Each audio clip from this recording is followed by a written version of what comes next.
Saat ini, bahaya dan dampak narkoba pada kehidupan dan kesehatan pecandu serta lingkungannya semakin meresahkan.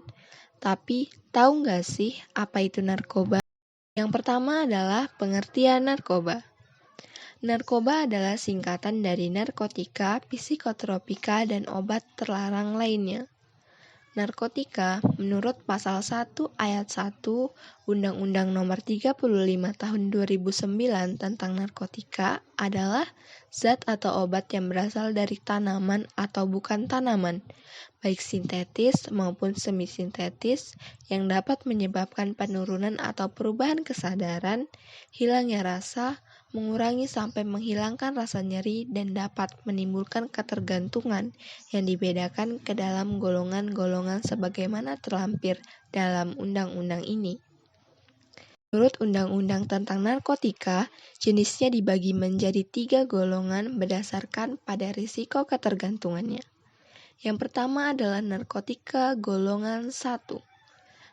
Narkotika golongan 1 ini seperti ganja, opium, dan tanaman koka yang sangat berbahaya jika dikonsumsi karena akan beresiko tinggi menimbulkan efek kecanduan. Yang kedua adalah narkotika golongan kedua.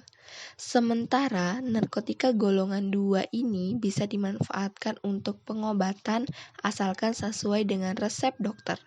Jenis dari golongan ini kurang lebih ada 85 jenis loh. Beberapa di antaranya seperti morfin, alfa-prodina, dan lain-lain. Golongan 2 juga berpotensi dapat menimbulkan ketergantungan. Dan yang ketiga adalah narkotika golongan 3.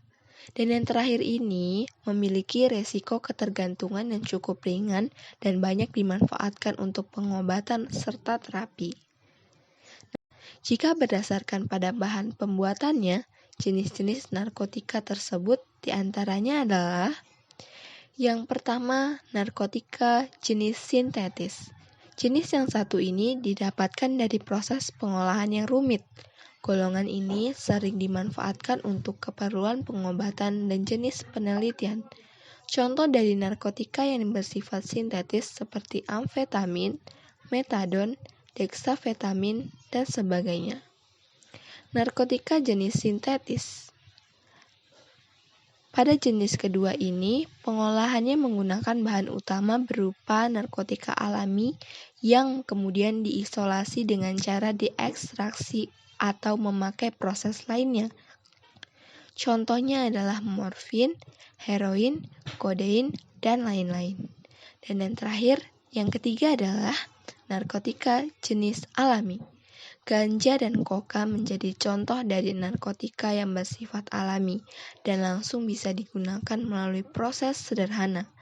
Karena kandungannya yang masih kuat, zat tersebut tidak diperbolehkan untuk dijadikan obat.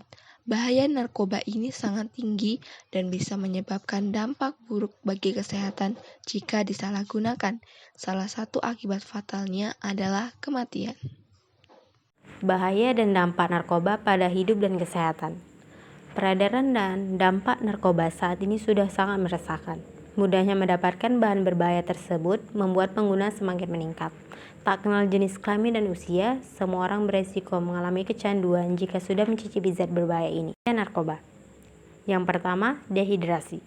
Penyalahgunaan zat tersebut bisa menyebabkan keseimbangan elektrolit berkurang. Yang kedua, halusinasi.